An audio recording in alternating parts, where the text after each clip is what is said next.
Master, can we go and get you something to eat? Look, we can buy there. Verily I say unto you, that this poor widow hath cast more in than all they which have cast into the treasury.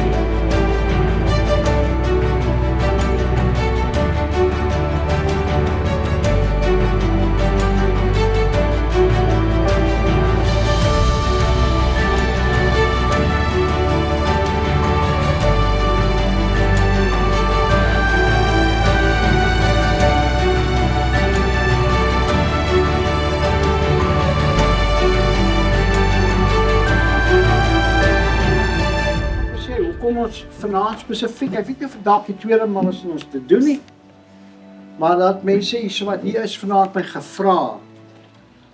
Ons moet 'n bietjie deel oor tiendes en offergawes en die what have yous en die whats, né? Daai goeie. Ek deel hierso oor 'n spesifieke ou wat ek ken. Ek kom maar by sy huis aan, jy gaan nou die getuienis daaroor hoor. Ek noem sommer die ou Kosie. Want net in kyk sy hierdie ding kyk en dan gaan hy weet dis ek wat vir hom praat. So ons noem hom was sommer Kosie. Maar die rede hoekom ek vir Ian vra, is Ian gaan nie so af van die paaie af soos ek nie. Hy kan 'n minuut afgaan, maar binne 30 sekondes is hy terug. As ek afgaan, dan bly ek 'n halfuur af. So, hierdie ding is ook nie eens heeltemal klaar nie. Ons kom net tot by die 10de. En ons verduidelik hom nie heeltemal nie, want baie mense verstaan nie. Hulle verstaan nie tiendes nie, hulle verstaan nie offergawes nie. Hulle verstaan nie daai ding dat jy nie jou ore mag toemaak vir 'n arme nie, die geroep van die arme nie. Hulle verstaan nie daai ding as jy vir iemand iets gee dan leen jy aan die Here nie. Dat al die skrifte gaan daar wees. En dat die Here bly moedige gewer liefhet. Hulle verstaan dit nie. So ons gaan vanaand daarna kyk. So, dankie ja. Okay, lering tot bevryding. Tiendes, offerandes, almoses ensovoorts, goddelike voorsiening. Filippense 4 vers 19. En my God sal elke behoefte van julle vervul na sy rykdom in heerlikheid deur Christus Jesus. 2 Korintiërs 9 vers 7. Laat elkeen gee soos hy hom in sy hart voorneem.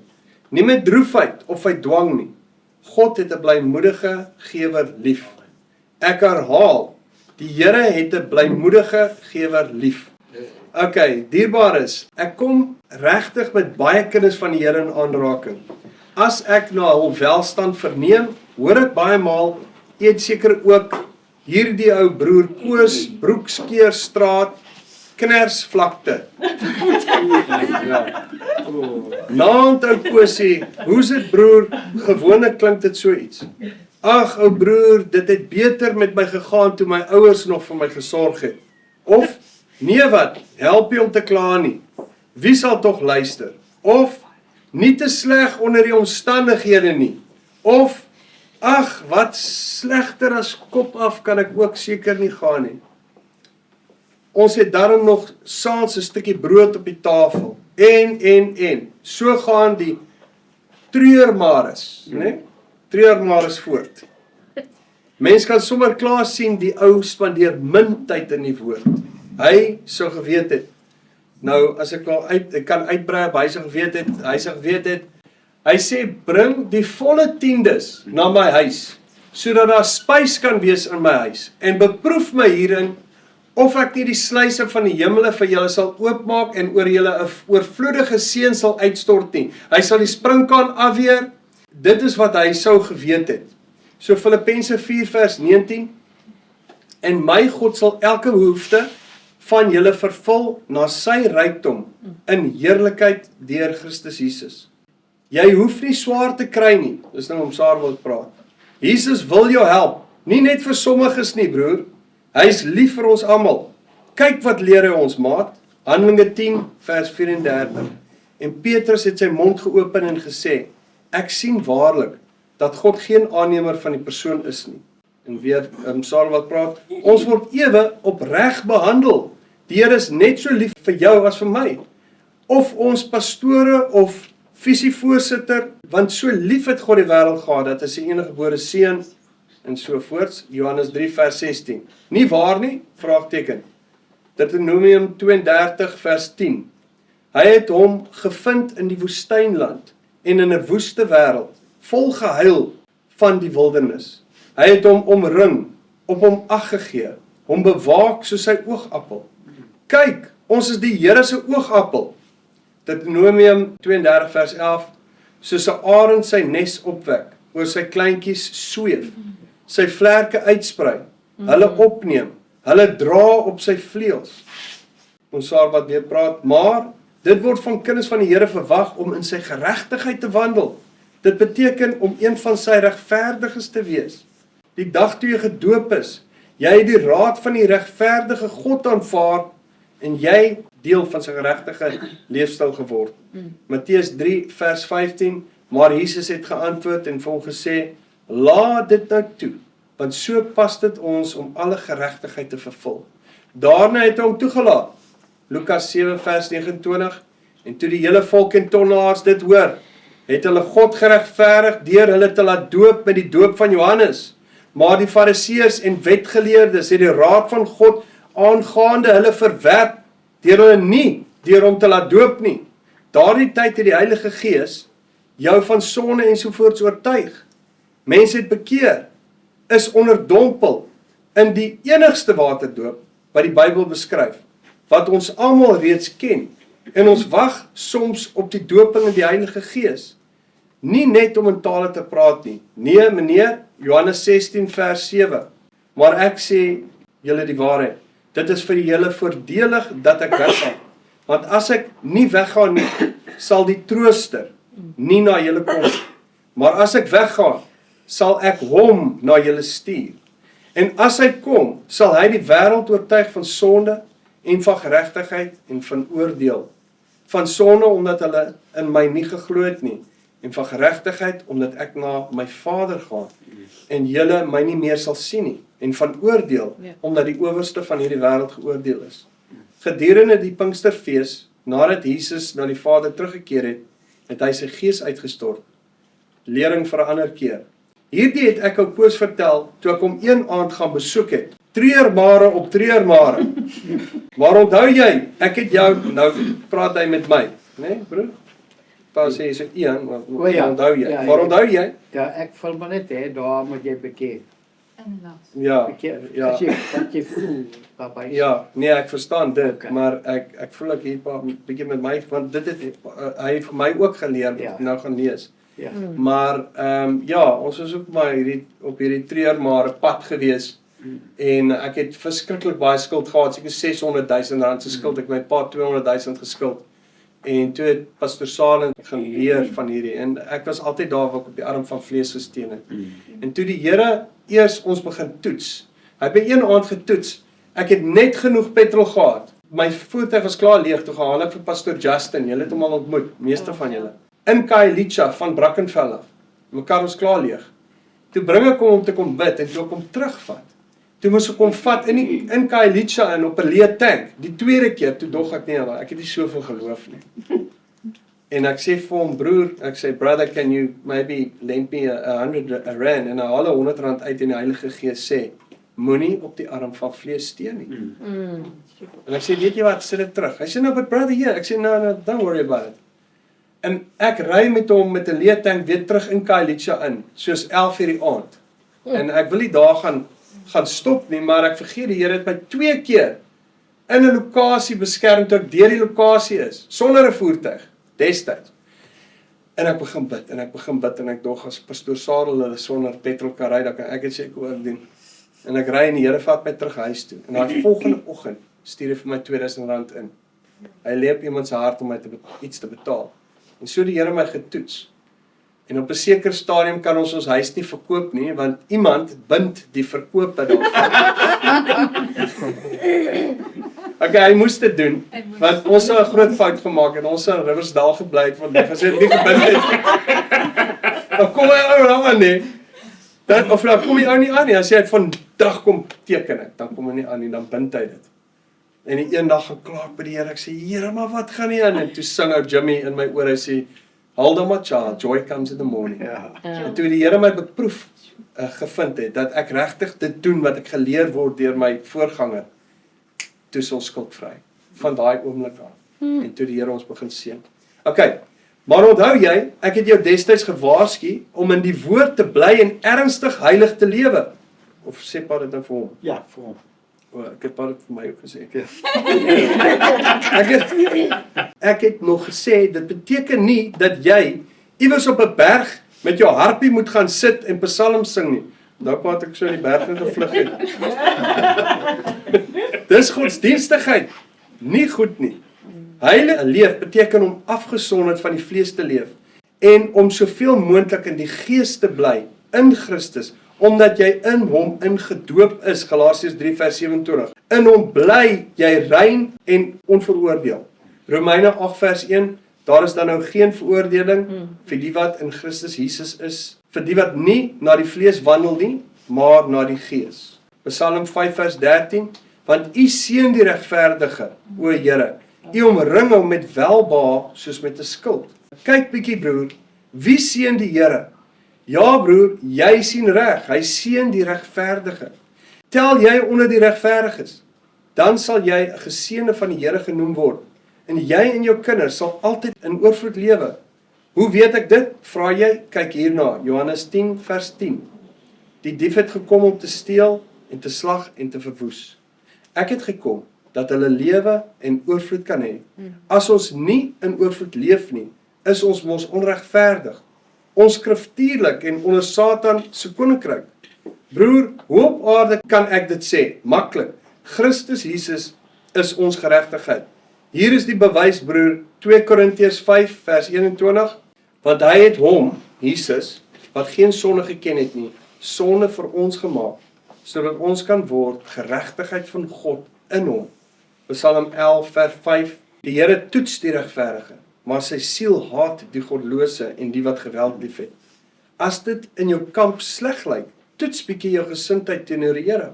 Psalm 34 vers 20, menigvuldig is die teëspoede van die regverdige, maar uit die almal red die Here hom. As jou teëspoede net aanhou en aanhou, doen maar introspeksie. Steek hand in eie boesem. Ek doen dit gereeld. Paulus beveel aan 2 Korintiërs 13 vers 5, ondersoek julleself of julle in die geloof is. Stel julleself op die proef. Of is julle nie seker van julleself dat Jesus Christus in julle is nie? Ek wil net gou sê vir daai stukkie wat hy nou gesê het in jou hand, jou eie boesem steek. Ek het Siloam toe ons nog op uitnag op in P gebly het, soos ons ene aand op pad kerk toe. En ek sê vir Loam, ek is nou lus vir mieliepap. En ek het nie geld om mieliepap te koop. Ek het regtig nie geld om mieliepap.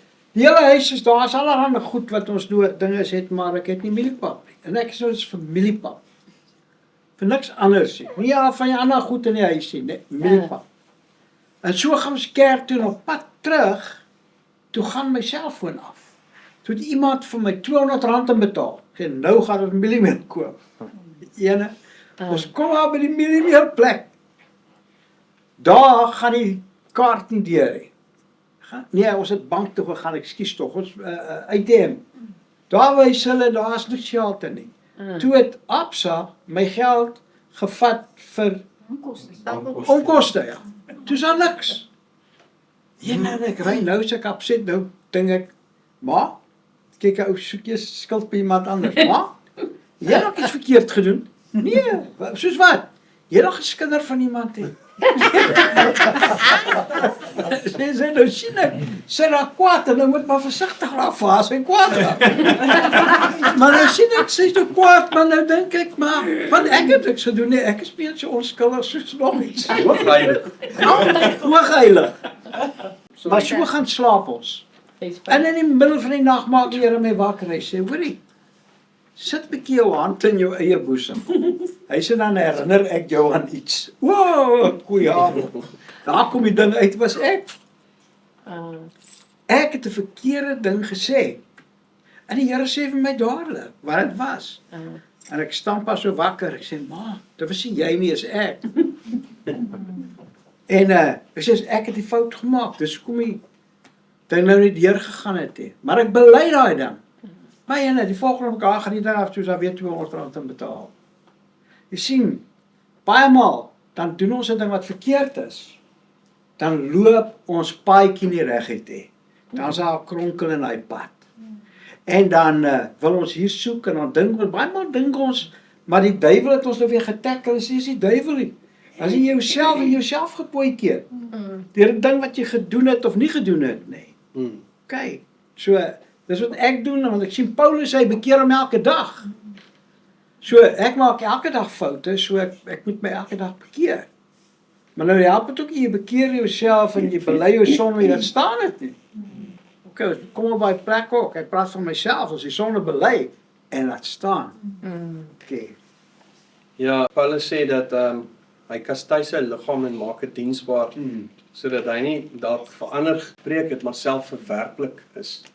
En hy praat op 'n ander plek, sê hy ook, soos hierso nou sê, toets julle self of julle in geloof is. En baie keer kom ons op 'n plek waar ons melaats is of onrein geraak het as gevolg van ongehoorsaamheid. Ek het 'n paar keer waar dinge in my besigheid net skielik gaan stil staan het en die wiele het gaan stil staan. Daar was 'n paar keer wat ons moes veg, waar die vyand nie 'n wettige reg gehad het, maar meeste van die kere was wanneer ek agter geraak het met my tiendes. Regtig, dan gaan staan alles stil. En dan sodra ek dit regstel en vir die Here sê vergeef my, is nie as prins nie, maar ek net agter geraak, dan skielik herstel hy weer alles. Want die vyand het nie meer wettige reg nie en daai oorvloedige seën word dan weer uitgestort. Okay, so 2 Korintiërs 13 vers 5 is ondersoek jouself of jy in die geloof is, en dan Psalm 37 vers 25. Ek was jonk, ook het ek oud geword, maar nooit het ek die regverdige verlate gesien, of dat sy nageslag brood soek nie. Is dit waar in jou geval? Nie? Vraagteken. Psalm 55 vers 23. Werp jou sorg op die Here en hy sal jou onderhou. Hy sal nooit die regverdige laat wankel nie. Anders moet ons maar ons regverdigheid of geregtigheid fyn opcheck, broer. Ek het in die verlede soms so sleg gevoel, dat ek amper saam gehuil het van simpatie vir die armsaliges. Tot eendag, ek daag onbeplan en onaangekondig by broer Koos op, wat altyd so onder haaglike en vreeslike omstandighede gebukkend gaan, sy huis op. Die broer se vrou, wit geskrik, sê dat hy agter die hoenderhok is. Agter die hoenderhok? Wie kruip nou so weg? Vind hom agter die hoenderhok met 'n glas drank en 'n lang stink sigaret tussen die vingers. Hy raak so wit soos 'n geskilde aardappel. Het nooit verwag dat ek hom daar agter die hoenderhok gaan kry nie. Kruip vir die bure weg, maar weet nie dat die Here se oor die ganse aarde deurloop nie. Sagaria 4 vers 10, terwyl daardie 7 die oë van die Here die ganse aarde deurloop. Sit sommer dadelik die drank agter sy rug op die boomstomp neer, trap die doodskus spyker op die grond dood. Dan broer, ek sien dit gaan sommer klop tusselboom hierdie kant van die dorp. Ai my broer, moenie praat nie. Hier gaan dit maar beroerd. Die geyser het gepas, net toe die taksman so 'n bonusie terugbetaal het. Drukgang? Vraagteken. Of het die Here betyds uitweg gegee, bonus, om warmwaterstelsel reg te maak? Hang mos af hoe 'n mens 'n saak beskou, nie waar nie? En dit is wat die Here ons ook leer, is wees dankbaar in alles. Waak in die gebed met danksegging. Paulus het gesê, soms sit die Here in jou toets, om te sien sal jy vergenoegd wees in die omstandighede waarin jy is. Paulus sê hy weet om oorvloed te hê, maar hy weet ook om gebrek te hê, maar hy is onderrig en hy is geleer om in alles vergenoegd te wees. Baie keer is dit so 'n tipe toets. Ek het een keer so 'n gay ouetjie bestraf wat Gert bedien het. En hy kla oor alles, hy rebelleer oor alles. En ek bestraf hom en ek sê vir hom, luister, ek gaan nie sy naam noem nie. Ek sê, weet jy wat is die verskil tussen 'n volwasse kind van die Here en 'n baba Christen? Ek sê, baba Christen kla die hele tyd as hy in die woestyn is. Maar die volwasse kind van die Here weet dat hy alles het in die woestyn as hy die Here het. En hy kla nie, maar hy is dankbaar vir dit. En in 'n geval so toets die Here my nou, of ek gaan verwerplik wees, en alles gaan verkeerd met my bakkie. My bakkie het vir 7 jaar olie gelek by sy, dit is daarom nou uitgesorteer, by sy berings uit.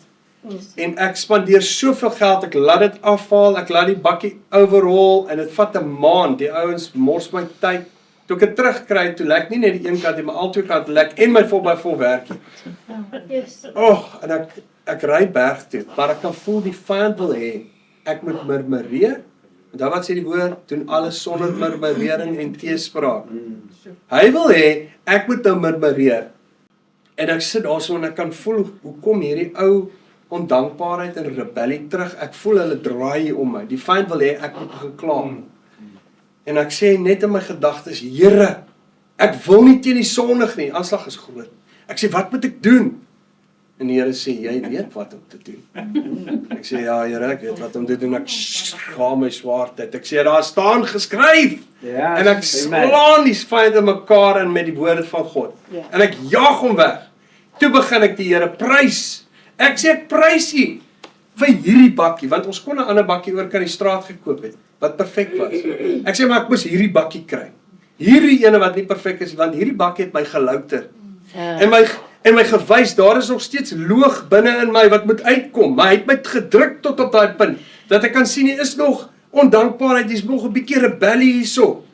En Here, hier is dit in die lig.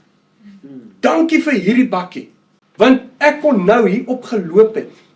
Sonder skoene, soos ek daar in die wildernis geloop het, sonder skoene, ek het regtig sonder skoene geloop soms.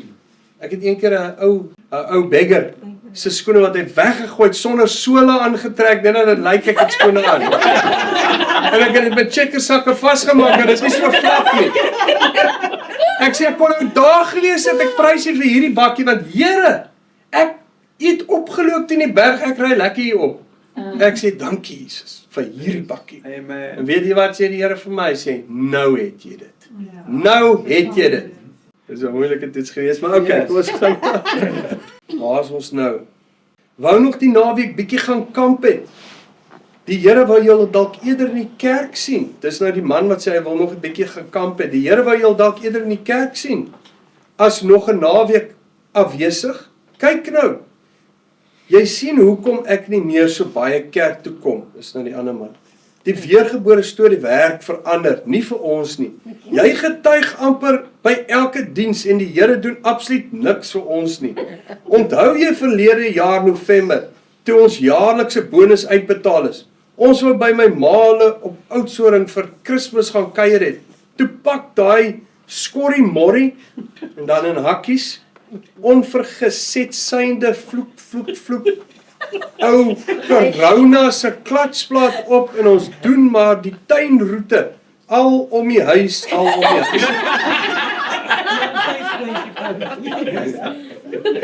Die kar moes reg wees wanneer die werk in Januarie weer begin. Ai tog broer, die drukgang is stram, nie waar nie? Lyk vir my soos 'n ou emmer met gaatjies in die boom. Jy tap water in, maar die ding raak nooit vol nie, want die water loop net so vinnig uit. Ja nee, ken daai eina, ek weet waar dit vandaan kom. Gees van rebellie, uitroepteken. Nie lief vir Jesus nie, glo nie sy woord nie, ons kom nou daarby. Daai gees van rebellie veroorsaak baie probleme in 'n man se huishouding. Onbehebbelikte kinders, rebellie, ongedissiplineerd, aartjie na sy vaartjie, nee, broer, ek weet, dis terribaal om so onder Satan se aanval te wees, maar kom ek stig, of skof jou so effens. Het jy al ooit hierdie in die woord gelees? Buckle up, God jy soos 'n man. Jesaja 30 vers 18.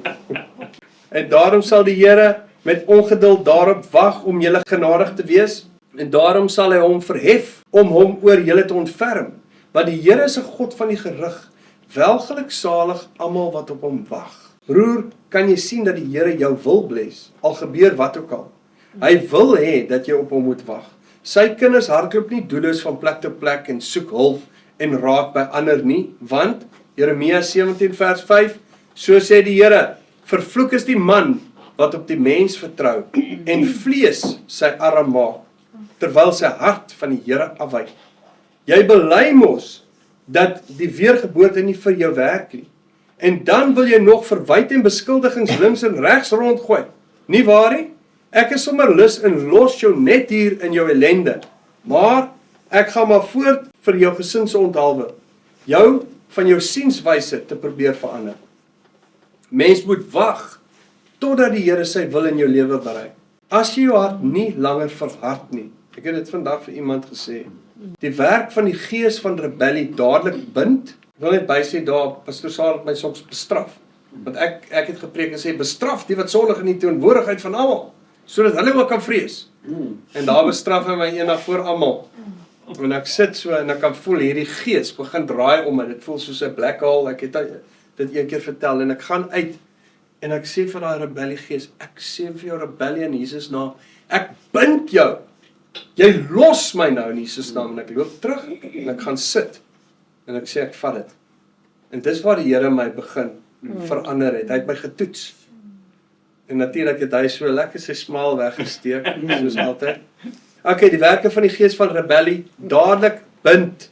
Soos jy geleer het, sal hy, soos hierbo, jou genade bewys. En o ja, natuurlik kan jy Satan oorwin. Hier is kragtige verse, Lukas 10 vers 17. En die 70 het met blydskap teruggekom en gesê, Here, ook die duiwels onderwerp hulle aan ons in u naam. Toe sê hy vir hulle, ek het die Satan soos 'n bliksem uit die hemel sien val. Kyk, ek gee aan julle die mag om op slange en skorpioene te trap en oor al die krag van die vyand. En niks sal julle ooit skade doen. Yes, amen. Maar is die skrif nie net vir pastoor, dis nou hy wat praat. Maar is die skrif ja, ek bedoel daai ou, daai rebel. Maar is die skrifte nie net vir pastore en kerksraadlede en die apostels van destyds nie? Ek is maar net ou Koos. O nee Koosie.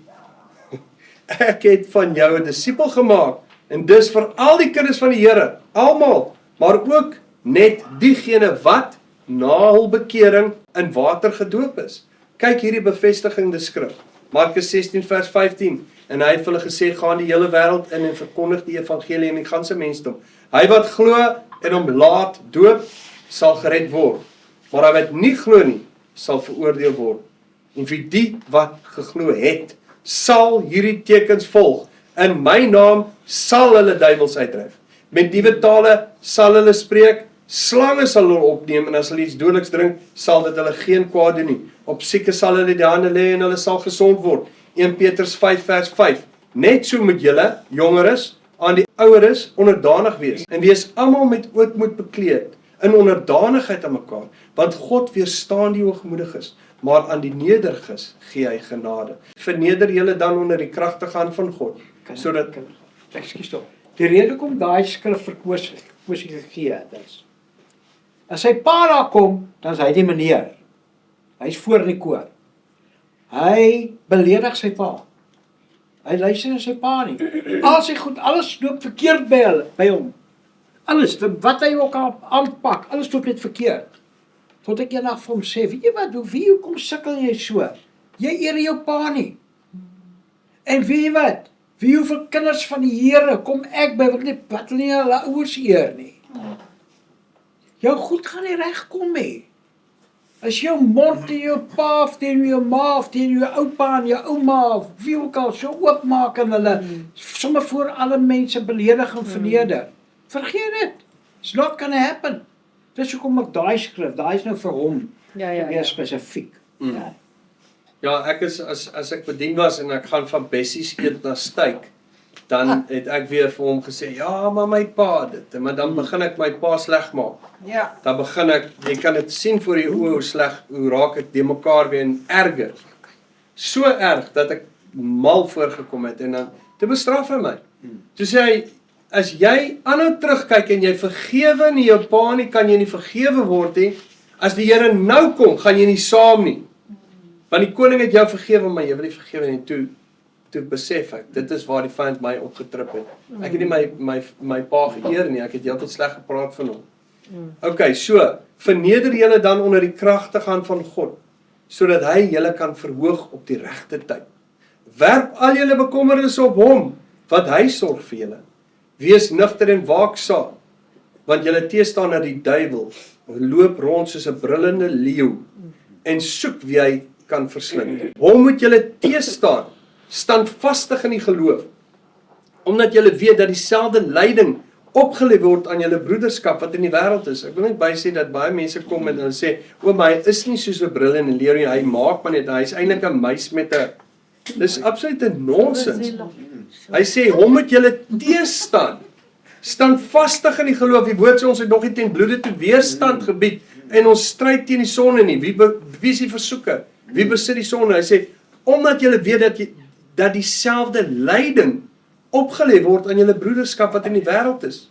En mag die God van alle genade self, wat ons geroep het tot sy ewige heerlikheid in Christus Jesus, nadat ons 'n kort tyd gelei het, julle volmaak, bevestig, versterk en grondves. Ons wag nou weer vir daai deel. Want ons gaan hierdie lydingsworsteling deel. Johannes het eendag sê, wel in Openbaring sê hy, julle broeder en deelgenoot aan die verdrukking. Ons is die wat in so 'n toestand verkeer. En ons word vervolg van alle kante en alles verdruk. Ek en Landa moet baie sê, in alles verdruk, maar nie terneergedruk nie, net sodat ons weer kan moed skep. En dit is die lyding wat ons opgestaan. Petrus het gesê, omdat Christus dan vir julle na die vlees gelei het, moet julle heel wapen met dieselfde gedagte, dat wie na die vlees gelei het, opgehou het met die sonde, om nie die oorige tyd volgens die begeerlikhede van die vlees te lewe, of volgens die wil van die heidene nie. So, dis 'n lyding wat ons deurgaan, hierdie lyding wat Petrus ook hiervan praat, dieselfde lyding is opgelê. So ons veg na die sonde, ons bied weerstand. Okay, dan sê hy so, en dan is hier ook nog kragtige verse. As jy net doen wat ek jou voorheen geleer het, om die woord te lees, sou jy lankal volwasse in jou geloof gewees het. En ook beslis geweet het hoe om die Satan te troef. Die swaard van die Gees is die antwoord, maar jy is ongeoefen in die gebruik daarvan. Soos die jong onervare Dawid was, met koning Saul se wapenrusting. 1 Samuel 17 vers 39, en Dawid het sy swaard bo sy klere vasgegord, en toe hy moeite doen om te loop, omdat hy dit nooit probeer het nie, sê Dawid vir Saul, ek kan nie hierin loop nie, want ek het dit nooit probeer nie, en Dawid het dit uitgetrek. Sien jy broer, as jy nie God se woord, die swaard van die Gees probeer nie, gaan jy Satan op sy terrein onbewapen tegemoet. Groot fout. Ek sien dit baie in kinders van die Here se lewens, hulle haal nie die swaard van die Gees uit nie, hulle het hulle eie manier van dinge doen, of hulle vra heeltyd vir die Here, vat hom weg Here, vat hom weg, of vat hierdie weg van hom, en die Here het dan gesê, maar ek gee vir jou daai mag, en hy het gesê, ek gee dit aan julle om op hulle te trap. Hy wil hê ons moet leer om die swaard van die Gees te gebruik. Hy wil hê ons moet weerstand bied in die dag van onheil. Hy moet hê ons moet die wapenrusting gebruik en geoefen raak. Die woord sê, 'n vaste spys is vir die wat geestesvermoëns besit met die gewoonte om goed van kwaad te onderskei. So as ons heeltyd in die goeie is van God se woord, kan ons kwaad onderskei, bestraf en dit veg. Hy wil hê ons moet sterk raak daarin. Maar baie mense sit net agteroor en hulle doen niks nie. En dit is frustrerend wat jy sien, hulle gaan ook nêrens nie. Ja.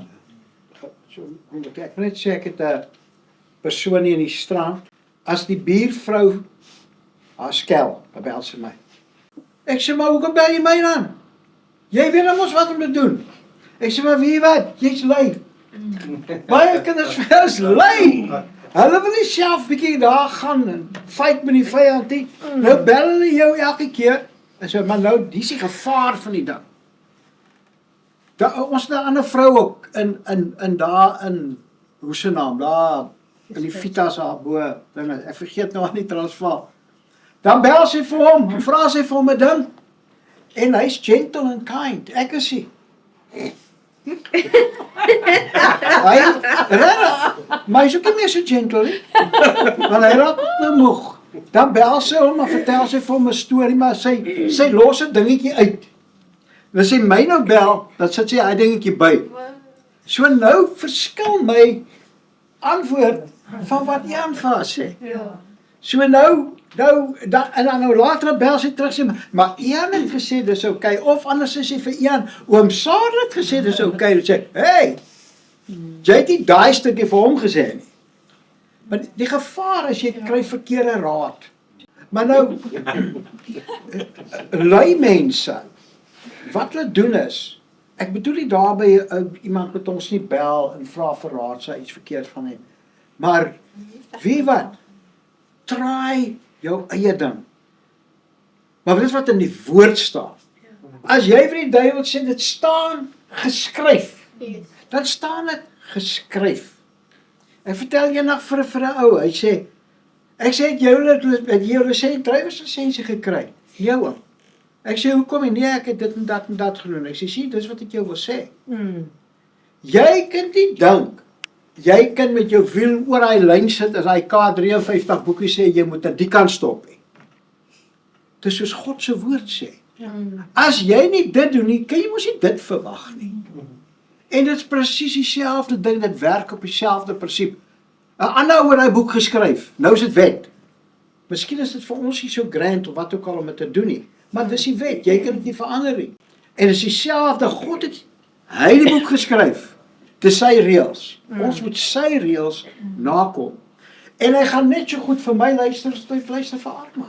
Of vir Dirkie. Of vir John. Hy luister dieselfde. Maar jy moet hom op die skrif sê jy, Here, U sê vir my in die woord, wat ek op die aarde bind, is in die hemel gebonde. Of ek het doen, of Piet of Koos of Klaas het doen, as jy hom die Here daarin herinner, jy sê, Here, ek bind daai dinge is in die naam van die Here Jesus, dan is dit gebonde. En baie kinders van die Here ken hierdie goed. En dan kom jy nou, en dan sê jy vir die ou, jy weet, hierdie dingetjie, ek dink hy hang daar teen jou muur. Haal hom af. Gaan bær met tronk in die garage, en toets dit, kyk of dit werk. Miskien is die ding nie okkulties nie, maar jy het self vir my gesê, jy voel ongemaklik oor die ding wat hang. Haal hom maar af. Bær met so rukkie en kyk, wat gebeur. As jy agterkom, hey, daai saak waar jy oor bid, kom nou reg van, kom af, gaan gooi hy ding weg, man. Of gaan verkoop die ding, as jy maar, gaan gooi hom weg, jy weet, in Handelinge lees ons, die mense het al hulle towerboeke en alles het hulle verbrand, uitverbrand. Ek het nie eens het geweet, ek het my maandag aand tot bekering gekom. En dinsdagoggend, toe vat ek al my ou, daai 33's, daai LP's en die 78's, daai kleintjies, en video's en goed, en gooi het in 'n vuur, ek brand alles uit. Ek gooi elke druppeltjie drank wat my, ek gooi het uit. Maar nie sigarette nie. Die volgende dag, moet 'n vroukie kom, en daai duiwel het my uitdryf, want hy is 'n duiwel uit hom. Dis 'n duiwel, en jy is ou vir hom buig jy vir die duiwel. En klaar. Dan kom die mense sê, dan wil hulle nou nog hierdie dingetjie mooi praat, maar hoor jy, ek doen niks anders nie. Dus ek skuif net so nou en dan nou skuifie. Dan sê ek, maar jy maak 'n fout, rook dagga broer. Dis baie beter. Jy gaan op 'n lekker trip. Rook dagga. Dis makliker. Jy kan op die dag hoekom? Nee, ek raak in 'n plak. Ek gaan verslaaf raak, jy sê jy's verslaaf aan hierdie Stuyvesant. Jy weet, dis mos dieselfde gees. Die gees van verslawing. Trap op sy kop. En ja, gaan maar voort. Okay, hy sê, was 'n lang afdraai paadjie. Nou gaan ons verder met wie soms vir ons eie kry verantwoordelik is. Ons praat van drukgang hier, vir ons eie voordeel. Nou het nou weer Jan met 'n dingetjie ingesit, die Here se drukgang. Ek was in daai drukgang. Julle weet hoe ernstig. Die Here het vir my gesê, ek het jou gelouter, maar nie so silwer nie, maar in die vuurgloed van ellende. Dis waar ek gelouter was. Psalm 117 was my psalm wat die Here op my afgestempel het. Klaagliedere 3. Ek het my tande op grys klippertjies afgekyk. Ek het nie tande gehad, die Here het vir my nuwe tande gegee. Hierdie is caps. Ek het hulle afgekou in die aand. En ek was daar, Klaagliedere 3, en eendag toe ons al die pad stap, en die Here begin ons seën, na ons baie regtig begin goed doen, en ek sien die rekening het baie geld in, toe vergeet ons skielik al die lesse van rentmeesterskap, en ons begin het spen, en gaan te keer, en ons trek in 'n groot strandhuis hierso, Dirk was ook in daai huis, by die strand, in die groot strandhuis, ons spend dit. En ons gaan te kere, en ons begin al hoe meer TV kyk, maar is Christen movies, dis mos reg. nie regtig nie. Ons begin al hoe minder vrug dra en die Here stuur vir pastoor Saal, hy sê, ek het 2 groot bome gesien, waar 2 duwe in gesit het, dit was ek en Jolanda. Toe kom as sulke sloths en hulle jaag die duwe weg. En hy kom na my toe, hy sê, die Here sê vir my, nou ek het begin kla, want ons is so baie bedien, ek is moeg en die een vrou het ons wakker gehou. Sy hou ons wakker in die aand. En ek begin kla, ek sê, ek het te veel werk. En ek kla, ek het te veel werk. En ek is moeg en ek kan nie al die werk, en ek begin murmureer, en die Here stuur vir hom saai, maak hom wakker met tale en uitleg, en sy gaan sê vir Ian, hy sê, die meer kan nie duiwels uitdryf nie, want ek het weer begin die meer geraak. Gaan sê vir Ian, 'n huis kan nie duiwels uitdryf, ek het nog nou, is die perfecte huis, so lekker groot kamer daar, hy sê, gaan sê vir Ian, ek pas nie meer rentbesenskap toe nie. Hy sê, gaan sê vir Ian, hierdie vrou, want ek het haar bietjie hard laat bestraf, maar jy het ook, so ek sê heeltemal alleen skuldig vir haar, nie? Want sy wil nie luister die vrou nie. So sy sê, la poppie, sy is 'n mens, moenie laat ek jou nou weeg en jou te lig bevind nie. Hy sê, gaan sê vir Ian, ek stuur die werk in en hy murmureer. Toe maak die Here daai kraan net so toe. Maar binne 'n maand is al my geld wegsit. Ons beland in 'n motorhome by oom Sarel hulle. 'n maand en 'n half en elke deur slaan vir ons toe. En die Here vat my op 'n pad, Katoe toe. En ek ry Katoe toe en ek sê, Here, hoe kos ek terug op hierdie pad? Maar nou slaap ek binne in my bakkie want ek wil nou rentbesenskap toepas. In die jy weet, selfs daar waar die trokker slaap. Dit was dan die eerste job na hierdie storie, ja. Nou het ek weer geld, maar ons kan nie huis kry nie. En die Here maak net elke huis toe, deur. En ek sê, Here, kos ek weer hier, maar slaap ek in my bakkie, daar waar die trokkers, daar by die Shell, jy weet, ek wil nou geld spaar. Ek het lekker net so kombers, ek het 'n koffiemasjien en alles daar. En beskuit en koekies. En ek het 'n heater op binne. Ek sê, ja, hoekom is ek hier? Hoekom vat hy my terug op die pad, toe ek so mal was, ek so gehaik het. En ek hoor hoes iemand buite en daar lê ou tannie, 2 ou tannies op so dun kartonnetjie buite in die Katoe se winter, saam met 'n wit seun, hulle lê daar. En ek voel so skuldig, ek sit hier in wiel, ek het selfs R5,000 in my kabiel en ek voel sleg en die Here sê, onthou waar ek jou uitgehaal het. Onthou hoe dankbaar was jy, toe jy nie meer op die klippe moes slaap en elke aand amper doodvries nie. Onthou! En hy begin het, ek begin bely. En ek kom by die huis, en ek kom in daai bussie, en ek sê, Jolanda, ons is ryk. Sien hierdie bussie, kyk ons het alles, hier staan die koffiemasjien, hier is alles. Ek sê, dit is warm hier binne, jy moet sien, en ek onthou skielik waar ek was. En ek verneem, en sy gaan in, en dit is die drukgang, daar is te gelaat om hier te praat. Maar in geval, en ek gaan op my knieë, en ek sê vir haar, hoorie, ons gaan nie hier uit hierdie bussie kom, totdat ons hierdie les geleer het. Ons is ryk. Wat het ons? Kyk wat het hulle, kyk, en toe sy ingaan, toe maak ek die woord so oop, is die eerste keer wat gebeur het, dat die woord het soos 'n spieël gelyk. Toe sien ek my daarin, en ek is vuil. Ek het vlekke en rimpels, en ek val op my knieë, en ek begin huil voor die Here. En ek bely my sondes, en net so maak die Here daar huis in Pinkse Park oop. Net binne 'n week is ons al binne, het was 'n huis wat niemand daai persoon kon uitkry nie. So dis die Here se druk gaan. En weet jy wat, ek prys die Here vandag, want weet jy wat, die Here seën ons met nog meer vandag. Maar dis sy geld. Dis nie my geld nie. Ek is net 'n rentbesenskap toevertrou. En daai figure wat daar lê, te syne, en hy sê vir my wat ek met sy geld moet doen, as rentmeester. Okay, Jesaja 30 vers 19, want 'n volk, hierdie was my skrif, wat die Here gesê het, toe hy vra, wat se skrif is Ian se, toe gee die Here vir hom dit.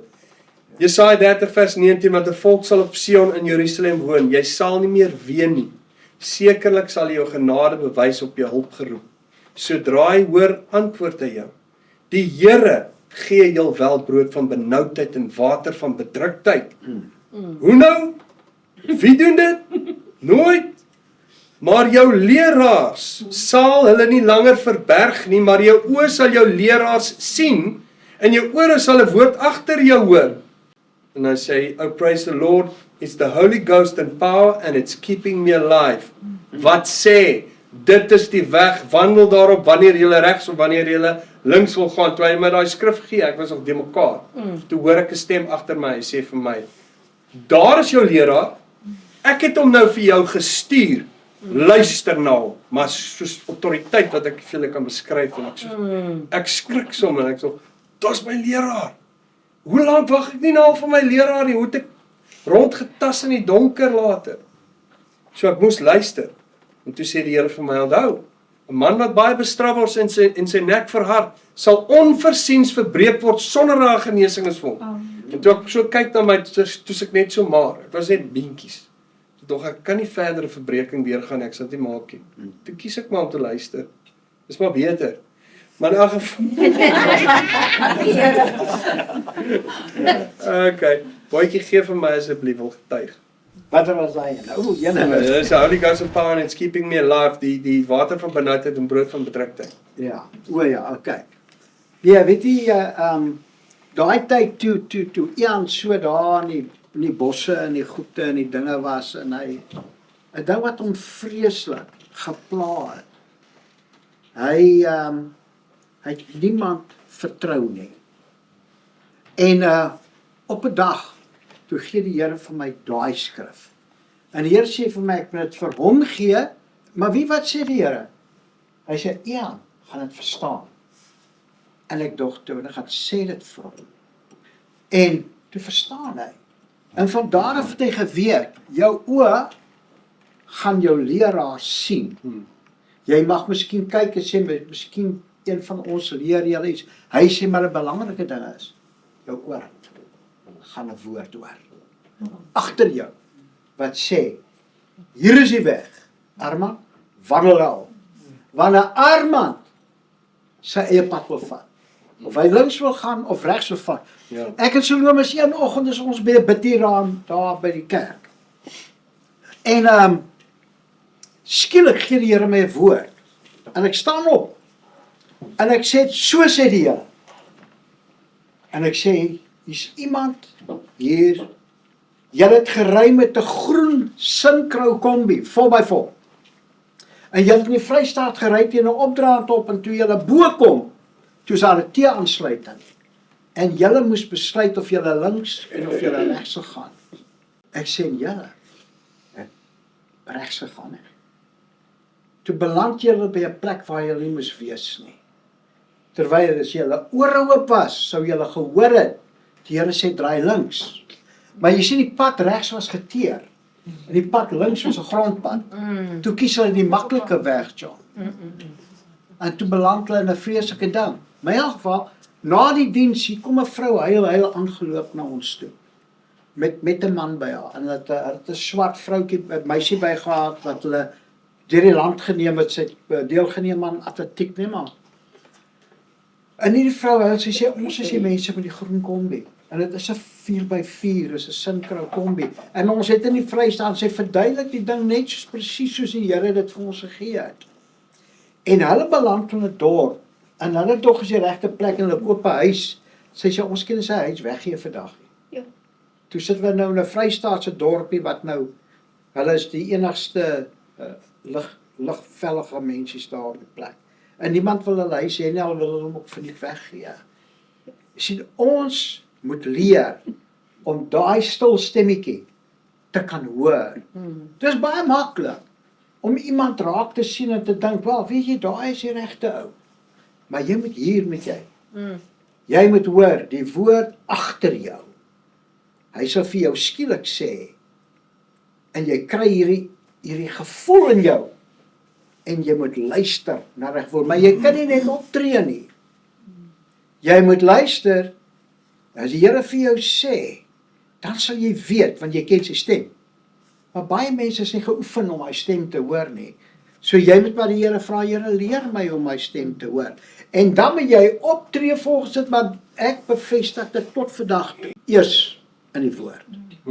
Ek maak jou seker, want daar's baie stemme in die lug.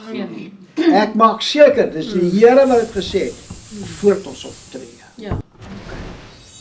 Okay, Jesaja 30 vers 22.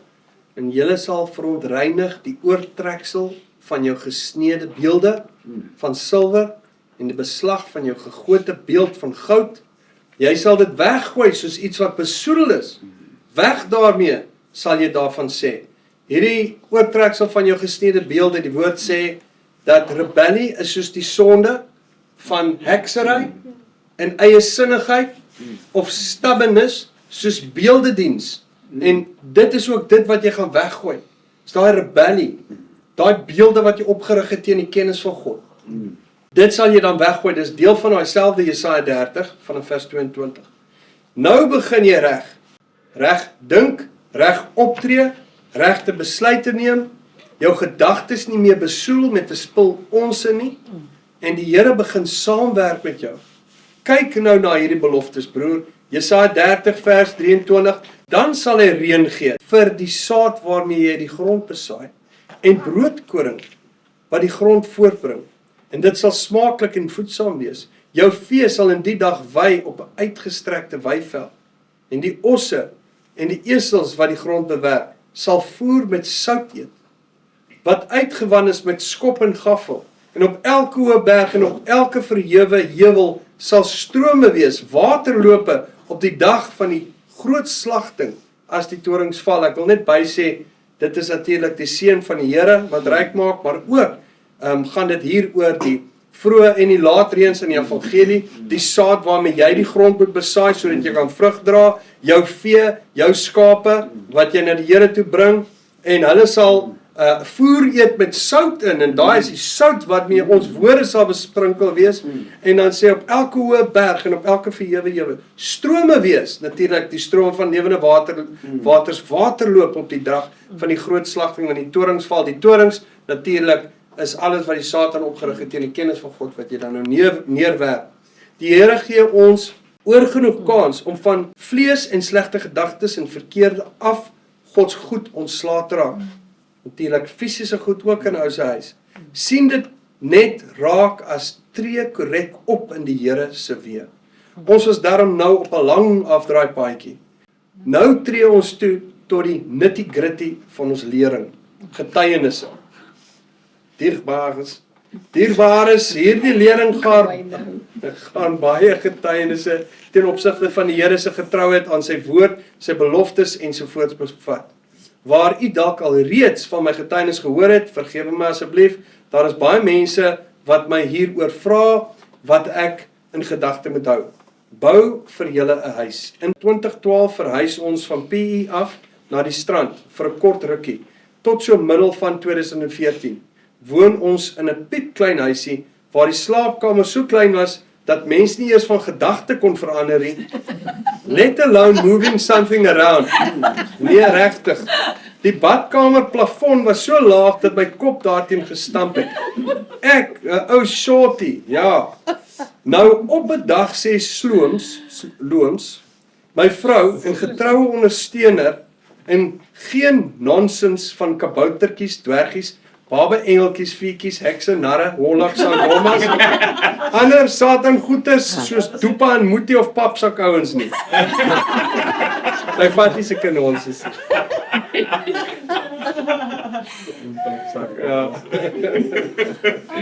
Afdraai paadjie. Vir interessantheidshalwe, Julie 2015, sien ek die gees van die dood, ook bekend as Grim Reaper, in my hospitaalbed se voeterend staan. Ek wys met my oë vir Looms, vreesloos stap sy op hom af en skree, "Hey jy, voetsek van my man af nou, uit jy in Jesus naam." Poef! Die volgende oomblik gaan die bloeddruk en hartklop en wat ook al monitor se sirene af, en al tag en tag kom agterna geloop, en wat sit nou keer daar, en kyk, die man se bloeddruk is in sy maai en sy hartklop is 16, en skielik gaan die sirene af en die hartklop binne minder as 'n minuut weer normaal. Ja, dis my vrou daai. Sommer voetsek, arme Reaper. Nie 'n kat se kans nie. Is dit die tweede keer wat daai ou deurgeloop het? Ja, 2 keer, maar dat die eerste keer. En die ander keer was hy so rof, ek het dit maar uitgelos. Okay. Terug op die storie. En hierdie selfde vrou 'n maand of 2 voor die voetsek storie. My man, kom ons bou vir ons 'n ordentlike huis. En die geld daarvoor kom nou weer waarvandaan, mamma? Moenie my opset, Sarel. Dit klink dan moeilikheid. Ligvoet trap nou, broer Sarel. Tuinjong, ga. Jy is 'n 10de betaler, dis nou ma, Salome wat praat. Jy is 'n 10de betaler en jy vra my sulke twak. Net gegrap, ma. En jy saai saad op goeie grond en jy leer ander ook om dit te doen. En ons leef al van 2001 af so, net in die geloof. En Jesus het ons nog nooit, maar nooit in die steek gelaat of in die skande laat kom nie. Ons vir 4 jaar gratis in 'n groot woonstel laat woon. Ja, ek weet, ma. Nou, trek op daai plan, ma. Ek is reg vir die saak. Het net gespot met jou. Wie weet beter as ek dat die Here Jesus nooit op sy woord teruggaan nie. En dat hy, Jeremia 1 vers 12, toe sê die Here vir my, jy het goed gesien, want ek is wakker oor my woord om dit te volbring. Dit is wat Pastor Salom my baie geleer het, is spreek die woord, die Here is wakker oor sy woord om dit te volbring. Jy kom kry my dan met minder as R800 op my bankrekening en jy trou met my. Dis nie so smart nie. Moeder, jy weet mos, ek huiwer nie om die Here aan sy woord en beloftes te herinner nie. Soos in Jesaja 62 vers 6, O Jerusalem, ek het wag op jou mure uitgesit, wat gedurig deur die hele dag en die hele nag nie sal swyg nie. En julle wat die Here herinner aan sy beloftes, moenie rus nie. Maar onthou jy daai dag in Heidelberg? Ek moes 'n nuwe boor en 'n bakkie battery gaan koop, sonder geld. Toe kry ek R250 by jou om te gaan saai. Dierbares, ek staan buite terwyl sy by die bank ingaan. Toe sy ingaan, stap ou vriend uit.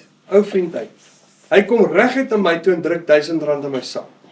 Later is ons by die koöperasie waar ek battery en boor koop.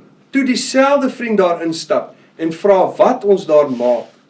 En toe betaal hy sommer vir albei my aankope ook. Die Here wat ons dien, hy is so wonderbaar. Dierbares, julle vra hoe dit so maklik kan gebeur. Wel, eerstens is die woord van die Here vol beloftes en raadgewinge. Hy verwag net van sy kinders om sy woord te lees en te doen wat daarin geskryf staan. Ons moet hom lief hê bo alles en almal. Dan sal ons die vrymoedigheid bekom om hom onvoorwaardelik te vertrou en sy woord te doen en leef. Maar daar is 'n paar goed om eers uit die weg te ruim.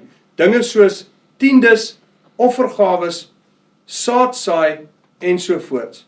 Kom ons bekyk dit bietjie. Malagi 3 vers 8. Mag 'n mens God beroof, want julle beroof my.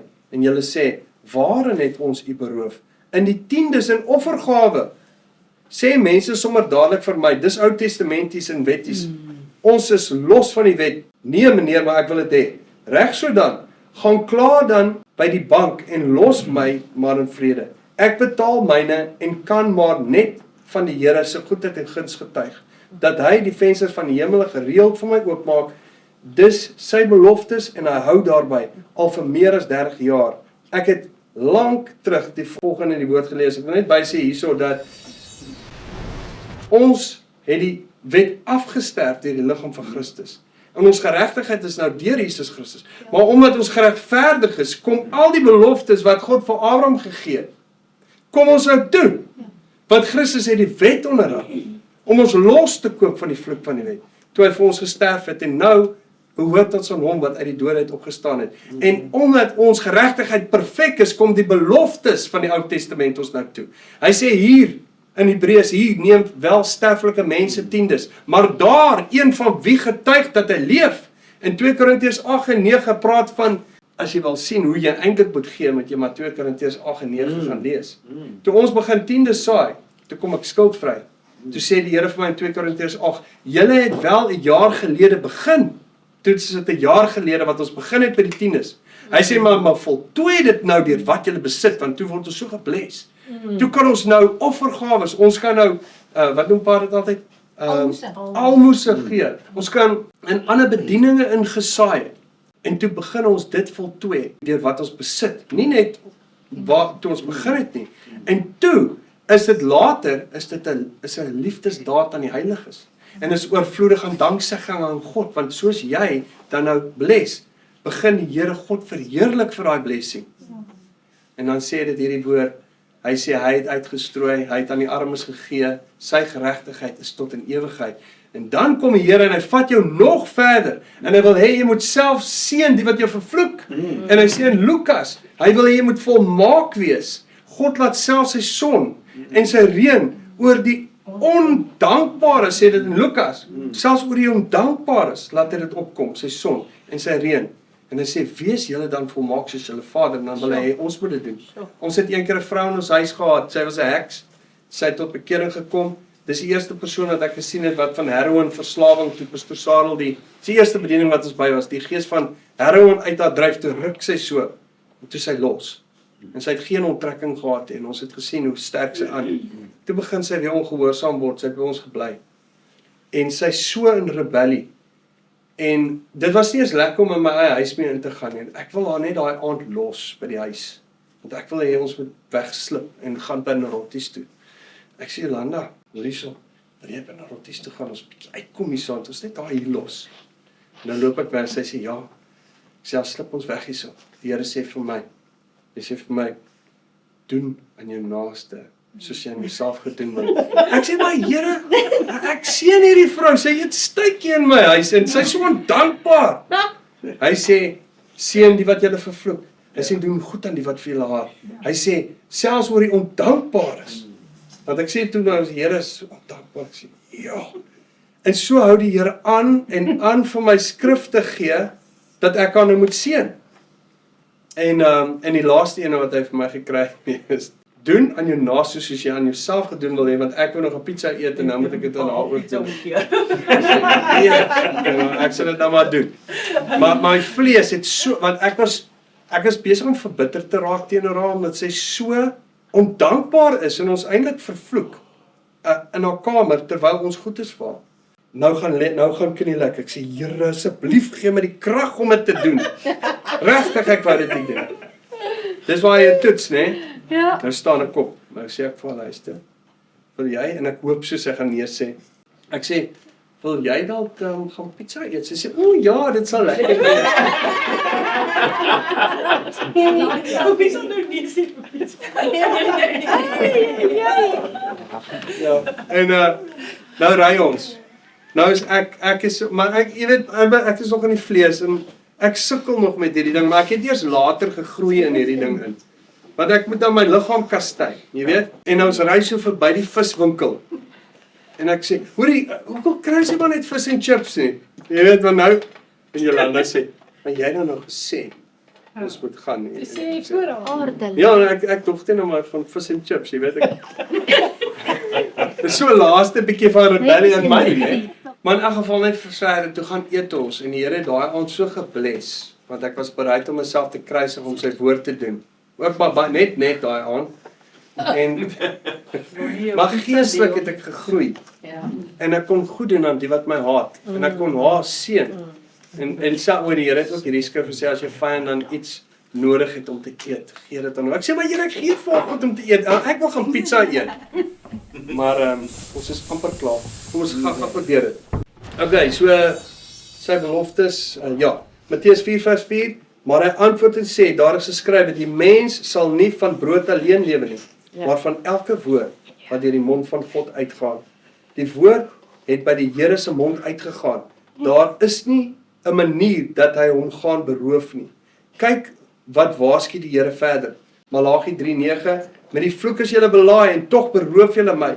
Julle, die hele nasie, gaan jy die Here uitdaag, ou broer? Malagi 3:10. Bring die hele 10de na die skathuis, sodat daar spys in my huis kan wees. En beproef my tog hierin, sê die Here van die leerskare, of ek vir julle nie die vensters van die hemel sal oopmaak en op julle 'n oorvloedige seën sal uitstort nie. Wow broer, ek vertrou die Here. Hierin kan ek en mag ek hom beproef. Het dit ook al honderde kere gedoen en hy het elke keer getoon dat sy woord betroubaar is. Gee Vader. Ja, op my 60ste verjaarsdag, dis 'n leeftyd terug, toe ry ek tussen Heidelberg en Riversdal. En nou pastoor Justin bel my. En hy sê vir my, Uncle Sarel, we were at prayer meeting last night. He said, suddenly I was out of the church and I was standing outside and there was a little hill and you were standing on the hill and there were many people around you and it started raining, but it only rained on you. And I heard a voice from heaven say, go and tell Oom Sarel, I'm going to open the floodgates of heaven over him 3 times. En baie dankie pastoor, en ek ry verder en die foon lui, en dit is Siloam, sy sussie Tilly. Hallo broer Sarel, en happy birthday en al die goed daar. Hy sê, die Here sê, ek moet vir broer sê, hy gaan die vensters van die hemel oor jou oopmaak 3 keer. Daai aand, ek het my seun 36 jaar nooit gesien nie. Jy weet waar hy is. Daai aand bel 'n vriend van my, sê, sit jy of staan jy? Hy sê, ek het nou net met Marius gepraat. En hy sê, hy wil met jou praat. Maar eers moet ek en sy gaan, en ons moet 'n tokkelossie gaan wegjaag, op 'n ryk vrymeselaar se plaas. En ons kon nie dadelik met hom praat en ons het gegaan en Here het pragtige goed gedoen daar by plaas met ou apostelmense. En toe ons terugkom, toe kon ek met my seun praat vir die eerste keer in 36 jaar. Kon ek met hom praat. En die volgende oggend, toe bel iemand my, ek het my selfoon verloor. En my dogter was op baie stadium in Ierland en ons dou maande lank nie of jare lank geen kontak nie. Ons weet nie hoe om mekaar in die hande te kry nie. En hier bel iemand sê, wie wat? Ek het Claudette se nommer gekry. Dis die tweede kan ek my dogter ook in die hande kry. Maar wat is die derde, so baie goed gebeur. O ja, en die Here sê vir my, ek gaan vir jou iemand instuur, wat 'n klomp geld in jou sak gaan gooi sit. Op 'n dag toe kom 'n man na my toe met 'n Capitec kaart met 100 000 rand daarin. En hy gee dit vir my. Here sê, hy gaan die venster van die hemel 3 keer oor my oopmaak. Die Here bly by sy woord. Jy kan hom vertrou in sy woord. As hy jou 'n belofte gegee het, byvoorbeeld profesie, en jou profesie het nie uitgekom en dan is dit jou skuld. Dat jou profesie nie uitgekom het nie, behalwe as dit 'n vals profesie is. Maar as die Here jou 'n profesie gee, dan moet jy dit deur bid. 'n Vrou bel my een keer uit daarbo KwaZulu-Natal. Ek ken haar van geen kant af nie. En sy vra vir my iets of sê vir my, ek sê vir haar, luister, ek sien deur haar deur. Ek gaan kyk op jou posbusie buitekant of daar 'n uil sit. Sy kom terug sê, ja, daar sit 'n uil op die posbusie. Ek sê, nou vat jy 'n geweer, som jou besemstok, gaan skiet daai ding, maar jy moet gou maak. Maar ek wil hoor hoe klap hy skoot. En sy gaan uit en hoor, kwaaf, skree sy. Sy sê, daar vlieg die ding en sy kom terug. Sy sê, sy het vuurwaai. En toe is die ding weg. Sy sê, wat was dit? Ek sê, dis daai ding, daai bose ding, wat jou profesie kom steel. Jy moet wakker wees. Iemand moet jou ding geprofeteer. Dan vra vir die Here, Here, is hierdie profesie van die af? Is dit van die Here af is? Bid hom deur. Maak seker, jy bid daai profesie deur, want die aasvoëls kom en hulle steel dit. Hulle steel daai saad van profesie wat in jou lewe gesaai is. Hulle kom al my. So jy moet daaroor bid. Weet jy wat 'n ander vroutjie sê eendag vir ons? Ek het die dag, het ek vir my vrou gesê, ek sê, ma, ek bid nooit weer in my lewe vir enigiemand nie. Ek gaan net kerk toe gaan, ek bid vir niemand nie, want ek saai net op kleigrond. Daai aand sê die Here, ons moet na die AGS toe gaan in Kenwood. Pastoor Dani Slabbert is daar, ons moet daar gaan. Ons kom hier aan daar, as 'n vroutjie daar, Jy ken haar goed. 'n Rooi koppie. En die vroukie, ons het nie geweet die vroukie se aan daar nie. En daai vroukie kom uit op so sy roep vir my en haar uit en sy sê jou vrou vertrou die Here vir baie geld, maar jy nie. En sy sê julle is in die bediening. En jy het vanmiddag vir die Here gesê, jy gaan nie weer vir mense bid nie, want jy saai op kleigrond. En ek weet, wow, daar is 'n shot tussen die oë. Ek weet, doodsaak. En onmiddellik besluit ek, net daar, jy kan nie teen die Here wil jou stem dik maak of wat nie. As hy jou geroep het, het hy jou geroep. Sy sê, gaan voort en doen waarvoor die Here jou geroep het. En moenie worry oor die geld nie. Die Here sal die geld instuur. Daai aand vertel daai vrou, sy het 'n profesie. Het sy 24 jaar het sy 'n profesie gedra. Maar sy het nie gedoen wat die Here gesê het nie. Dit kon in 'n maand of 2 kon die ding deurgekom het. Het 24 jaar gevat vir haar voor hy profesie waarheid geword het. So ek wil vanaand vir jou sê, as jy 'n profesie oor jou lewe het, bid hom deur. Bid hom deur en kyk wat doen die Here vir jou. Okay. Nie praat oor nie. Ja, Die ander ding, ekskuus tog, wat sy my nou herinner. Moenie praat oor 'n ding nie. As die Here vir jou profesie gegee het, is dit tussen jou en die Here. Baie maal sê die profeet sal baie maal vergeet wat hy vir jou gesê het. Ek het al baie oor mense geprofeteer en vra hulle daar, hoorie wat het jy presies? Sê ek, nee, ek weet nie, ek kan nie onthou nie. Want ek wil weet, volgende keer as ek by daai ou kom, wil ek iets vars hê om vir hom te sê. Nie op 'n ou profesie of 'n ding nie, dis water under the bridge vir my. En onthou julle daai Hizkia. Die profeet kom na hom toe, hy vra vir hom, ek hoor jy was 'n koning hier by jou gewees van 'n ander land. Wat het hy alles by jou gesien? Hy sê alles. Ek het al die skatte en die goed. En weet jy wat sê die profeet van hom? Die Here gaan van jou wegneem. Nee, maar hy kon nie die land sien waar hy ingegaan het nie. sy seun se oë was Was uitgesteek toe uitgesteek. die koning van Paal. Ja. Moenie vir mense vertel nie. Moenie van plek tot plek loop nie, want weet jy mense is jaloers. O, jy het 'n profesie gekry en ek nie. So jy hou dit so. Ek sê vir haar broer een keer.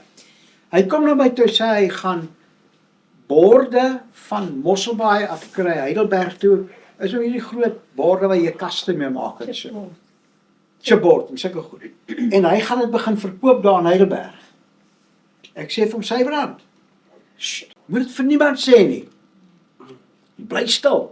Doen net die ding, maar moet vir niemand sê nie. En dan gaan 'n jaar verby en nou, ou, Sybrand is nie lekker met my vir 'n rukkie nie. En net so die aand voor Kersfees kom hy. En hy sê, hoorie, want die mense in Heidelberg is baie lief om hulle huise mooi op te maak in die Kersfeestyd met liggies en goed. Kom ons gaan kyk bietjie liggies. Ons ry daar deur die dorp. Nou ry vinnig deur Heidelberg, vat nie lankie. Maar nou gaan ons daar en ons kyk na die mooi huise wat so mooi opgemaak is so. En hy stop skielik daar op die bult.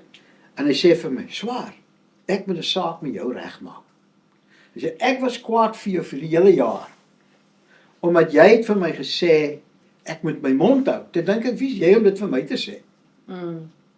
Hy sê, "En toe trek ek op teen jou. En ek vertel dit vir 'n ander ou. En wie wat gaan doen hy?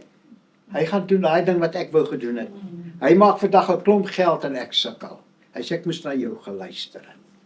So ek wil net vir u sê, as die Here vir jou 'n strategie gee, hou dit vir jouself. Wie wat sê die Bybel? Hy sê jy moet nie eens vir haar vertel wat in jou skoot lê nie. En hy sê, pas op, en elke broer is 'n onderkruiper. So jy gaan vertel dit nie eens vir daai broer van jou of daai geestelike broer van jou of jou geestelike suster nie. Hou dit vir jouself. En gaan doen die ding wat die Here gesê het en as jy dan gedoen en sê die Here het vir my dat jy getuienis. Die Here het vir my daai gesê op dit en dat en dat. Ek wil net bylaas, ek het aan die begin toe die Here my geseën het met sekere gawe, die gawe van onderskeiding van geeste, kon ek baie goed in die gees dinge raak sien en ek het dit begin deel met elke mense wat nie moes hoor nie. Ek het regtig waar en ek was soos daai koning. En ek het hulle in my skatkamers ingevat, want die Here sal seker goed met jou deel. En skielik daai een aand, ek onthou ek raak toe wakker, toe sien ek 'n bose mag voor my deur staan. En hy het bloedrooi oë gehad en hy het gelyk soos 'n samurai. Weet jy of julle weet hoe 'n samurai lyk met daai helm? En ek jaag hom, en dis alles in die gees, dis soos 'n geestelike droom. Ek jaag hom en skielik kan ek hom nie sien nie. Dan hardloop hy hier, dan hardloop ek agter hom. Dan hardloop hy hier, dan hardloop ek agter hom. En toe raak ek wakker skielik na hierdie ding wat met my gebeur het, hierdie geestelike droom en hy meer soos 'n gesig. En ek vertel toe vir hom, toe sê hy, weet jy wat het met Samson gebeur? En hy sê oë uitgesteek, want hy het te veel gepraat. So ek het die harde manier geleer. En toe die Here daai spesifieke gawe eintlik op die ys gesit. En ek moes op 'n ander manier leer om te voel in die gees, te onderskei op 'n ander manier soos die Here my. En ek is eintlik dankbaar daaroor, want ek kom meer, kan ek seker goed nou onderskei, jy weet, die details van dit, as jy nou voel aan 'n ding, jy weet. Maar op 'n sekere tye kan die Here weer daardie gawe aktiveer, maar pas op dat jy met jou eie mond, waar jy parels gooi en sê, moenie jou wat heilig is vir die honde, ja, in jou parels vir die swyne werk, en dan draai hulle om en hulle verskeer jou, en daai swyne en daai honde praat eintlik van demone. En dis hoe daai gees my kom aanval het daai aand, en van my gesteel het. En daai laaste stukkie sê dit daar, die Here sal ook die springkant van julle land afweer, en hy sal nie jou opbrengs opeet nie. Daai belofte in Malagi en Ek het nou vir hierdie sessie daar afgeëindig en ons sal nou volgende week gaan ons nou met skiep. Ons gaan bietjie nysnat, ons gaan visvang die weekend.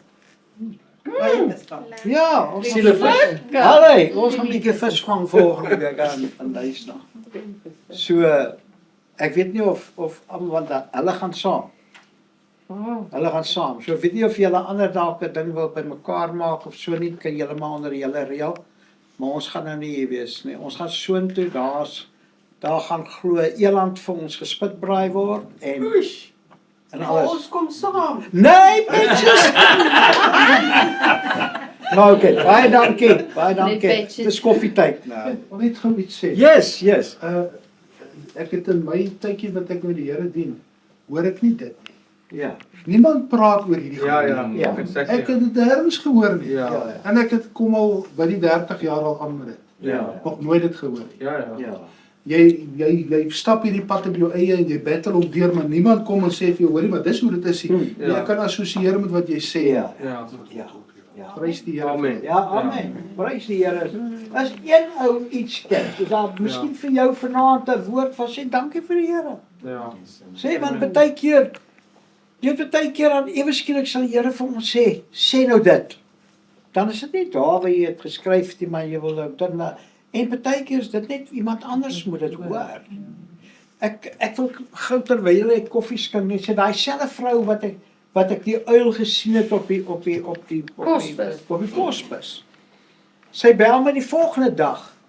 En skielik terwyl ek met haar praat, sien ek 'n man met rooi hare en sere aan sy arms. Weet jy, ouens met rooi koppe wat miskien bietjie sensitiewe vel het en so. Frekkeltjies, maar meer stikkende plekke. Hy staan in 'n suikerrietland. So ek weet dis Natal. En ek sê vir haar, ek sien hierdie ouma langs hom staan 'n hoenderhaan. En wat sê hoenderhaan? Sê ek het verraad. Nee, ek sê vir verraad. En ek sê vir hom, vrou, ek sien hierdie hoenderhaan. Hy staan daar. Ek sê, weet jy wat? Hy's besig om jou te verraai. Ek sê, wie weet is? Ja, is Piet so en so. So wat doen hy? Hy sê, hy werk vir ons. Die mense maak swembaddens reg. Skoon, bou nie vir swembaddens. Hy maak die swembadde skoon vir ons. Ek sê, wat doen hy? Daai ou gaan bedags op julle onkoste en goed, dan gaan gee 'n kwotasie. Vanaand ry hy soontoe en hy sê, hoor jy, hier's my kwotasie. Hy sê, ja, vandat hy vir ons werk, kry ons al hoe minder werk. Ek sê, stel vir hom 'n trap. En sy gaan en sy kry vriende om hom te bel wat 'n swembad het. En daai aand toe betrap hulle omdat hy terugkom en waar hy sy kwotasie vir hulle gee, wat obviously moes nou minder gaan wees. Ja, Of met jou hy doen nie kwotasie wat hulle sou gegee het, maar hy gee groter kwotasie. Hy gee nie 'n mededingende kwotasie nie. En so die Here hom uitgehaal. En die Here wil dit vir almal doen. Jy moet net sorg. Leef volgens God se woord. Spreek dit uit. Spreek daai woord uit. OK. Amen. Ons bid, broer. Ja, ek sal vir ons bid. John gaan bid. Wel, okay. Dis hy.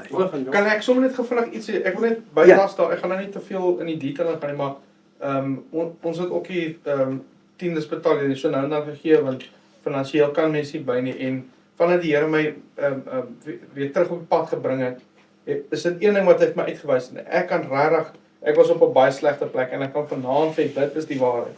Ek kan vanaand sê dat ek kan sien hoe God dit ten goeie gebruik. So enigiemand vir my sê dit is nie so nie. Ek sal hom sommer stryd in sy gesig sê hy lieg. Okay. Ek wil dit sê Pastor Saal my gesê selfs as jy ekstra wil hê. Saai groter tiendes. Saai jou tiendes vooruit op die saad wat jy wil hê moet opkom. Daai is die waarheid. En hy het ook altyd 'n ding gesê, you can never outgive God. Hoe meer jy saai, hoe meer maai jy. As jy oorvloedig saai, dan maai jy oorvloedig. En dis die waarheid. En in elk geval, skus nou, wie gaan bid? Maar voor die bid wil ek net betaal ek eerste. Dis die eerste ding. Nou kom jy by mense as hulle hoor jy ons kan nie bekostig om tiendes te betaal. Ek sê jy praat verkeerd. Jy kan nie bekostig om nie tiendes te betaal nie. Yes. Dit is die ding. En hou maar aan. Al gaan dit ook hoe? Hou aan. Die Here, miskien is jy op daai stadium met 'n beproewing waar die Here en dan moet jy hy proeftyd per deurloop. Amen. Dis mos maar die beloop van die lewe. Ja. So doen maar net dit wat die Here sê in sy woord, jy gaan sien. Hy sal deurkom. Amen. Hy sal. Ek sê eendag vir 'n vrou. Sy het my hoor getuig oor radio wat sins naam. Vergeet nou. Maar daai mense wil nie hê ek moet getuig dat ek gedoop is en tale praat en net toe sê ek van ja, wat dan wil ek nie eens met julle praat nie. En toe kom ek agter maar die dominee wat in charge is van die plek is 'n ou vuil messelaar op. En of 'n vreemde morselaar wat meer vir dit. So. En maar sy die stukkie getuienis van ja. En maar so 'n klein stukkie wat die ou toe hy my kom die onderhoud kom hou het met my kantoor. Net daai stukkie en maar my telefoonnommer was by en daar bel die vrou my. En sy sê toe ek nou met haar praat, sy kan nie tiende betaal nie. En ek sê vir haar, dit is te mooi. Hoeveel is jou tiende? Nee, dit sal soveel moet wees. Sy sê ek kan nie daarby kom nie. Ek sê vir gaan betaal hè. Sy sê dan kan ek nie my elektrisiteit betaal hè. Ek sê weet wat, dan betaal ek jou elektrisiteit vir die einde van die maand. Ek sê ek is so seker daarvan dat die Here gaan vir jou deurkom vir alles jy nie kan bekostig nie. Dan gaan jy dit in elk geval gee. En weet jy baie maal dan skrik aan nou, jene. Daai ou het vir my 'n burger gekoop. R20 is 'n burger nog R20. Nee. Daar's ja. Daai maar dan ek gee ons gee tot tiendes op dit wat die Here som net instuur. Ek sit baie keer net 'n bedragie by hom daar. Sit ons sommer net dit en nog 'n bietjie meer. En die Here kom altyd deur. Hy vrou sê, regtig, die einde van die maand gaan hierdie vrou en sy gaan betaal haar tiende. Maar nog 'n paar dae verby en sy bel terug een aand. Maar hy vrou kan omtrent nie stil staan nie. Sy sê, weet jy wat het gebeur? Ek het gister my eerste tiende gaan betaal. Die gister was nou Sondag, dis nou Maandag. Vanoggend roep my baas my en sy sê, weet jy wat? Sy, ons het vir 3 jaar nie jou 'n verhoging gegee nie. En ons gaan hy verhoging vir jou teruggee. En die backpay. 3 jaar se backpay. Sy sê nou, omdat ons is agter, jy moet alweer in 'n hoër graad wees van verhogings, op 'n ander skaal wees. So jy gaan op daai skaal op. Hoorie son daar begin en dit begin goed gaan met die vrou. Eendag bel sy my, sy sê vir my, hoorie, my kar is nou gedaan. Ek sê begin saai. Hoeveel gaan die kar kos? Nie soveel, R4.200 of iets op daai dag. Ek sê, so gaan saai R420. Gaan vat het. Nou het ek klaar geleer, is gaan vat die R420. En weet jy wat, op 'n wonderlike wyse, toe kry daai vrou die kar. Die Here steek die geld in vir dit. Die Here sal nooit op sy woord teruggaan nie, maar soos hy nooit nie. Ek kom hier aan by 'n kerk. En die pastoor verloor daai dag sy stem en toe ek nog kom sê, broer. Hy sê, is dit nou gaan? O genade, sorry. Hy sê, broer, gaan bedien vir ons hierso hierdie bid hier. Ek dog, waaroor gaan ek nou praat? Nou onmiddellik hoor ek my dogter sê, ag liewe hemel, wat gaan my pa nou weer aanvang? Want sy kom toe agter, daar gebeur 'n ding met my wanneer ek onder die salwing kom. En sy kom er toe agter, maar ek gaan op nou weet ek nie wat gaan ek sê nie. En ek kom maar bo, nou die maklikste is as kom ons sing nog 'n koortjie. So hulle sê vir orkes, kom ons speel nog 'n koortjie daar. En voordat ons kan begin sing in die koortjie, sê die Here vir my, los dit, praat met tiendes. En dis 'n ding wat ek goed ken, want ek beoefen dit jare. En ek begin praat met tiendes. En ek sê daar, op 'n stadium, ek sê, al sal daai ou dik vrou van jou, ekskuus regtig, ek sê dit, al sal daai ou dik vrou van jou stop om die tiendes te betaal, moenie na haar luister nie, luister na die Here, gaan betaal hy tiende. Sondagoggend, kom ons in die kerk, dit was ons nou Woensdag aan bid hier, Sondag in die kerk, as hy so lang maar, hy werk in die hospitaal, maar hy het net so vrou, maar is 'n meneer van 'n vrou, sy is net so maar, hy staan, hy sê, Broer het nou Woensdag aan daai gesê, en toe hy sê van die dik vrou, toe weet ek is my vrou.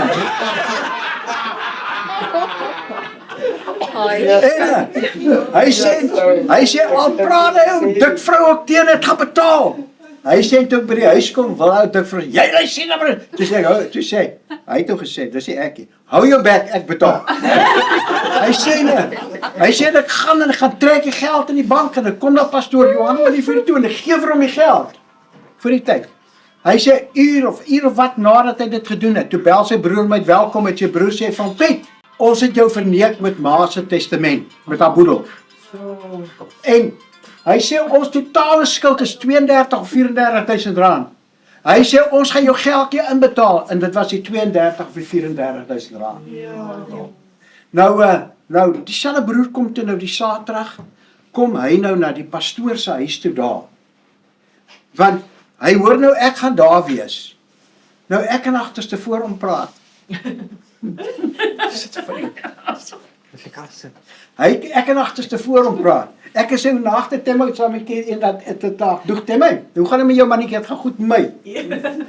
En maar ek het die pastoor ook geleer om agterste voor hom te praat. Nou praat ek so met die pastoor en hy antwoord my net terug.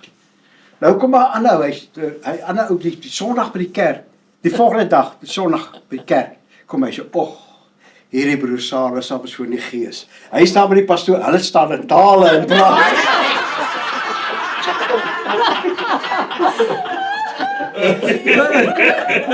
Mens, kom.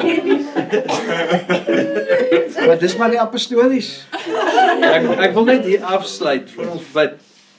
Toe ons begin het met tiendes, toe stuur hy my, dit gaan toe baie moeilik met ons, stuur hy my na die berg toe, daar naby Parel, né? As jy gaan profeteer en roep die besigheid in van die ooste, die noorde, die suide, die weste, sê, jy is 'n tiendebetaler en staan op die skrif en jy quoteer die skrif. Hy sê, ek het 'n ander broer soontoe gestuur en toe reën het op hom in 'n 50 meter sirkel. Net daar en toe hou dit op. Nou profeteer ek en ek sê, Here, en ek begin al die skrifte oor tiendes en al die beloftes van die Here en ek roep besigheid van daai plek, ek roep besigheid van hierdie, ek tog, daar's nooit uit daai plek, maar ek roep dit uit Langebaan. Ek staan daar op daai berg en ek sien 'n groot deel van die Weskaap en ek wag, tog waar is die reën? En dit reën nie en ek tog het ek dit nou nie reg gedoen nie of wat gaan nou aan? En dit gebeur nie, ek's bietjie teleurgesteld en ek ry terug En so leer ons en die Here beproef my en beproef, kyk of ek getrou sal wees. En toe, op eendag, toe gaan ek en 'n vriend op berg toe, hierdie berg, hier so in Gordons Bay, toe is ons aan die Gordons Bay. Toe sê hy, broer, gaan doen jou ding. En dan speel 'n liedjie van Open the Floodgates of Sweets. En ek staan en ek doen dieselfde en in die volgende oomblik begin dit reën. En daar's nie eens wolke nie. Dit reën in 'n 50 meter sirkel om my vir 5 sekondes toe stop het. Ja. Toe kon ek Soos druppels. Nee, reën. Dat dit letterlik nat was in 'n amper sirkel. Ja, druppels. Dat ek kon uitloop in die droogte en weer inloop oor dit in 'n 50 meter. Toe reën dit op my, toe begin die Here die sluise van die hemele oopmaak oor ons. Ja. En natuurlik later toe dit so goed gaan, toe gebeur daai ding in daai groot huis wat ek julle van vertel het. So, okay, John Jennings. Vader, ons is dankbaar dat ons kan hoor van die getuienisse.